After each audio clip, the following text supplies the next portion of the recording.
ناظرین، ہماری خبر کا عنوان ہے مولانا محمود مدنی کے لیے دعائے صحت کی اپیل۔ خبر تفصیل سے سن لیں۔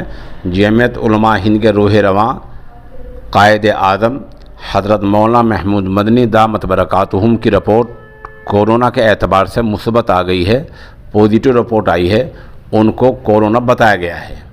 مولانا اس وقت گھر پر ہی ہیں، دیوبند میں ہیں، ان کے لیے دعائے صحت کی اپیل کی گئی ہے۔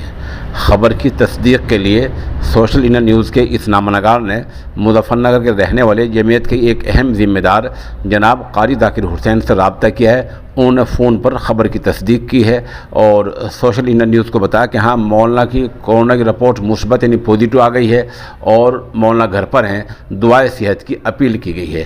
آپ سب بھی حضرت مولانا دامت برکاتہم کے لیے دعائے صحت کی اپیل کریں اور دعا کریں کہ اللہ تبارک و تعالیٰ تا دیر حضرت کا سایہ ہمارے سروں پر قائم و دائم رکھے اور اللہ تبارک و تعالیٰ حضرت کو صحت کاملہ عاجلہ عطا فرمائیں۔